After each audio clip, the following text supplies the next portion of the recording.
पहले के लोग कसम खाते थे, मां कसम, मैं भगवान कसम खाता हूं, मैं गीता की कसम खाता हूं, जो कहूंगा सच कहूंगा, सच के सिवा कुछ नहीं कहूंगा। भाई गीता की ये जो आन है, सौगंध है, गीता की सौगंध तब खाओगे ना जब गीता को जानोगे, गीता के महत्व को समझोगे। अब गीता के महत्व को समझोगे ही नहीं तो गीता की झूठी कसम खाने में देर कितनी लगनी है। मां कसम, भाई मां की महिमा को जानोगे तब तो मां की आन का सम्मान रखोगे, गीता को जानोगे तब तो गीता का सम्मान करोगे। कसम खा लेने से क्या होगा। आगे राजा हरिश्चंद्र की कथा जरूर सुनें, आपको बहुत अच्छी लगेगी और वीडियो को पूरा देखें तभी आप लोगों के समझ में आएगी। क्यों बोल रहा है? क्योंकि धर्म का पाठ पढ़ा ही नहीं। धर्म का पाठ पढ़ेगा तो हरिश्चंद्र बाजार में बिक गए थे पर उन्होंने अपना सत्य, अपना धर्म नहीं छोड़ा था। पत्नी तारा बिक गई बाजार में, पुत्र रोहित बिक गया।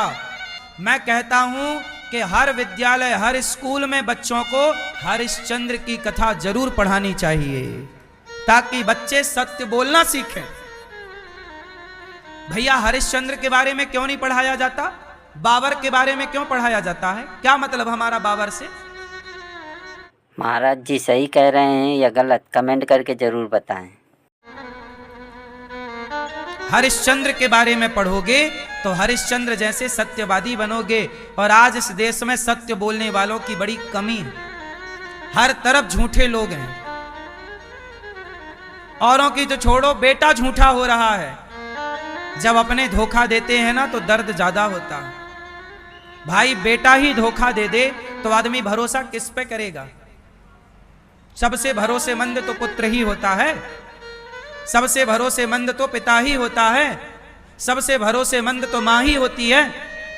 लेकिन मां ही धोखा दे दे, पत्नी ही धोखा। पत्नी और पति ये रिश्ते किस पर चलते हैं?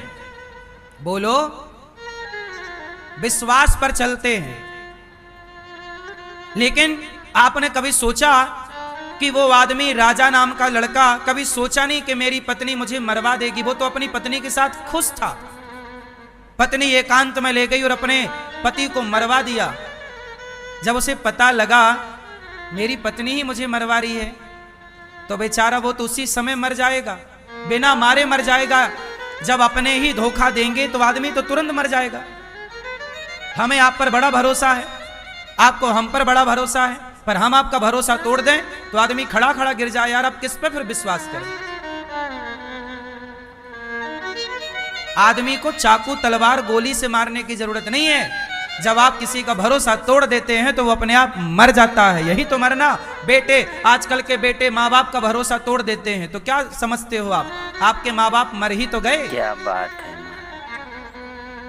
वो मरे बराबर हैं। जब किसी माँ को पता लगता होगा कि मेरी बेटी फलाने के संग भाग गई तो आपको क्या लगता है? आपकी माँ खुशियां मना रही होगी? बेचारी वो तो चलती फिरती को मुर्दा हो गई। वो क्या कहे, किसको कहे कि मेरी अपनी बेटी ने जब मुझे धोखा दिया तो मैं अब किससे क्या कहूं? मेरे अपने बेटे ने यदि धोखा दिया तो मैं फिर किससे क्या उम्मीद करूंगा? क्या उम्मीद आपसे करूं? क्या उम्मीद आपसे करूं? अरे सबसे बड़ी उम्मीद तो अपनी बेटी और अपने बेटों से तो होती है, अपने भाई से ही तो होती है। पर अपना भाई ही मुझे जहर दे दे तब तो फिर बिना जहर के मर जाऊं भाई। क्यों? ये संसार किस पर चल रहा है? विश्वास पर। और विश्वास को मजबूत करना है, धर्म को मजबूत करना है, सत्य को मजबूत करना है तो बच्चों को हरिश्चंद्र का पाठ जरूर पढ़ाना चाहिए स्कूलों में कि हरिश्चंद्र का पूरा त्याग बताओ। एक बार स्वर्ग में मीटिंग हुई तो सारे ऋषि आए, कश्यप, अत्रि, विश्वामित्र, वशिष्ठ, जमदग्नि, भारद्वाज, ये सब ऋषि स्वर्ग में पहुंचे।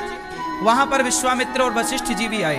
तो वहां स्वर्ग में एक प्रश्न खड़ा हुआ देवताओं के सामने, बताओ धरती में सबसे बड़ा धर्मात्मा कौन है? तो गुरु वशिष्ठ जी ने कहा कि इस समय पूरे धरती में मृत्यु लोक में सबसे बड़ा धर्मात्मा और सत्यवादी कोई है तो राजा हरिश्चंद्र है। किसने बोला ये बात? वशिष्ठ जी ने बोला। किसने बोली ये बात? कहां बोली? स्वर्ग लोक में मनुष्य लोक के मनुष्यों का प्रशंसा चल रही है, बड़ाई तारीफ के धर्म देवताओं के पास भी इतना बड़ा धर्म नहीं है जितना धर्म राजा हरिश्चंद्र के पास। राजा हरिश्चंद्र बहुत बड़े धर्मात्मा हैं, बहुत बड़े सत्यवादी हैं। अच्छा, विश्वामित्र जी को लगा कि मैं परीक्षा लेकर देखूंगा, तो विश्वामित्र जी परीक्षा लेने आए। इसी तरह की नई नई कहानियों की वीडियो देखने के लिए वीडियो को लाइक करें, चैनल को सब्सक्राइब करें और ज़्यादा से ज़्यादा शेयर करें। अब देखो परीक्षा कितनी टेढ़ी होती है। अब विश्वामित्र जी ने कहा कि मैं हरिश्चंद्र की परीक्षा लूंगा। अब विश्वामित्र जी आए हरिश्चंद्र के पास। हरिश्चंद्र अयोध्या के राजा थे। ये हरिश्चंद्र कौन है बता दूं? भगवान राम के पूर्वज।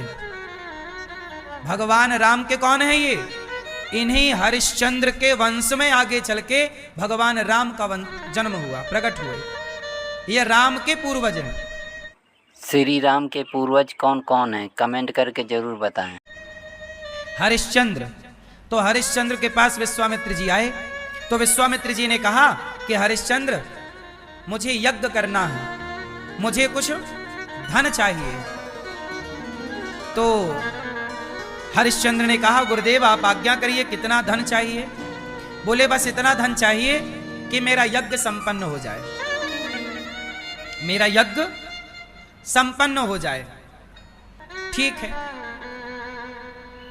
उन्होंने ये कहा कि हाथी पर बैठ करके, देखो उस समय विश्वामित्र जी ने कहा कि मैं हाथी पर बैठ करके सिक्का उछालूंगा, जितने ऊपर तक सिक्का जाएगा, पहले सोने के सिक्का चलते थे, जितना ऊपर सिक्का जाए उतना धन चाहिए, मतलब उतना ऊंचा सोने का ढेर, इतना धन चाहिए मुझे यज्ञ के लिए। तो हरिश्चंद्र बोले ले जाओ।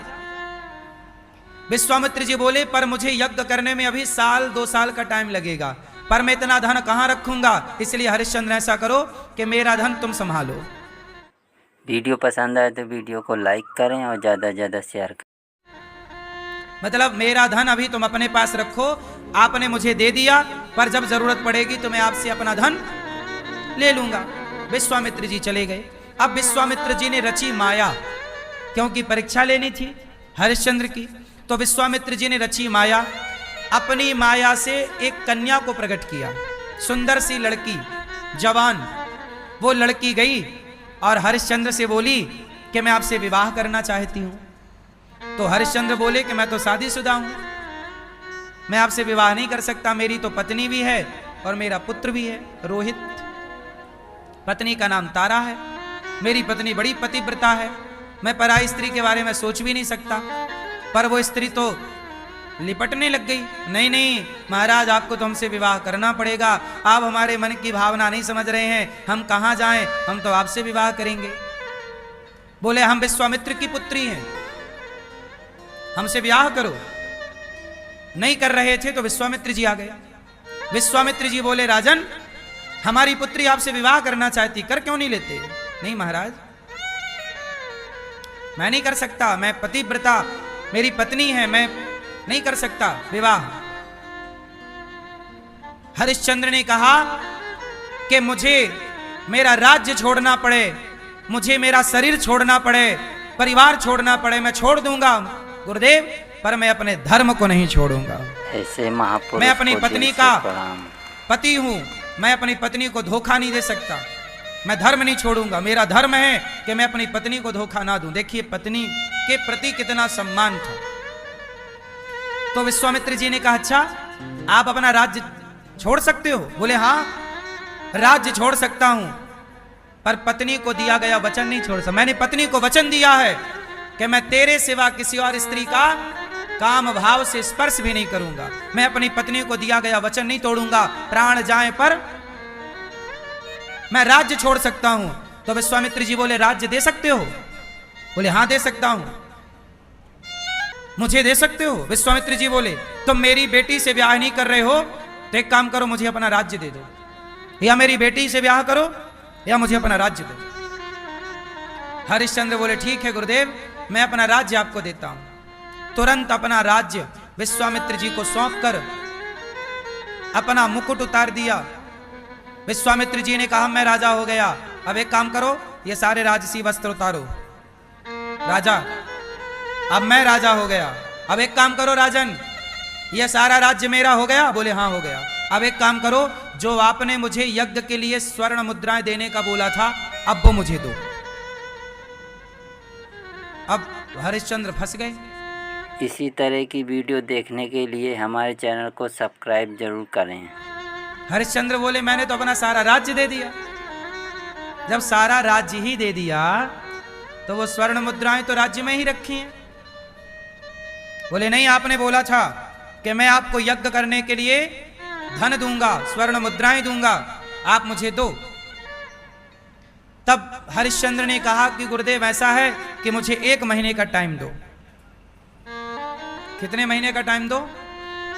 अपनी पत्नी, अपने पुत्र और स्वयं को लेकर के हरिश्चंद्र राज्य से निकल गए। सोचिए, राज्य त्याग दिया पर धर्म नहीं त्यागा, पत्नी को दिया गया वचन नहीं त्यागा।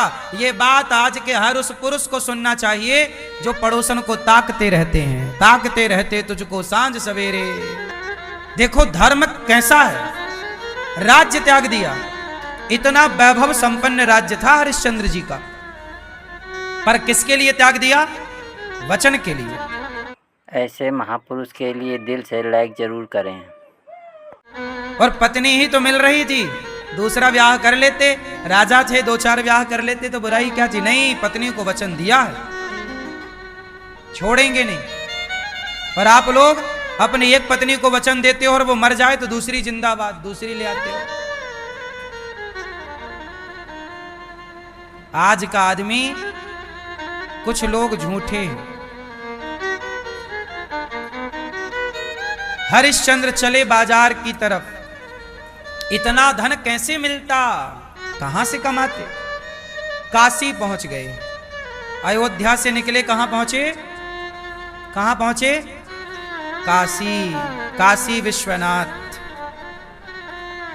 काशी में पहुंचे तो महीना गुजरने में मात्र 1 दिन बचा।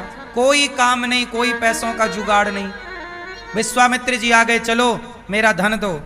बोले महाराज 1 दिन का टाइम और है। पत्नी तारा बोली कि प्राणनाथ ऐसा करिए कि आप मुझे बाजार में बेच दीजिए। ऐसी स्त्री के लिए दिल से लाइक करें।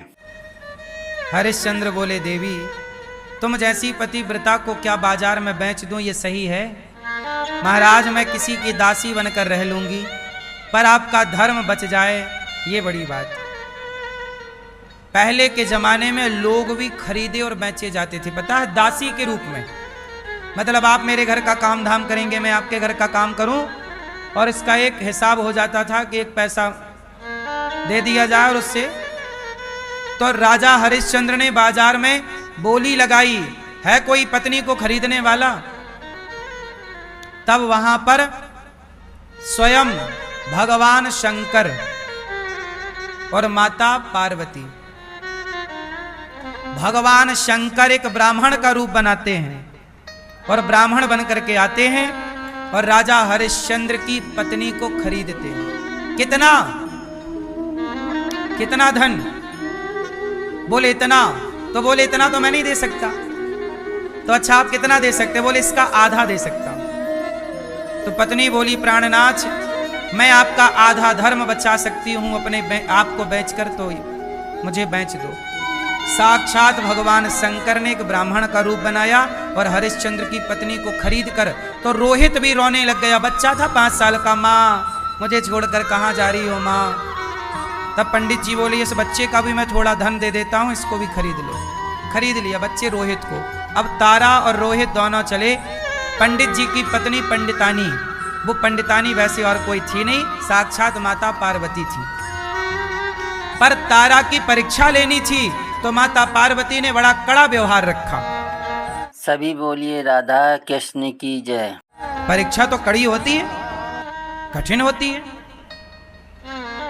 अब तारा को खरीद लिया, बड़ा काम कराएं, कुएं से पानी, दिन भर काम कराएं, वो खाने को बची खुची जूठन दें, पर तारा खुश थी।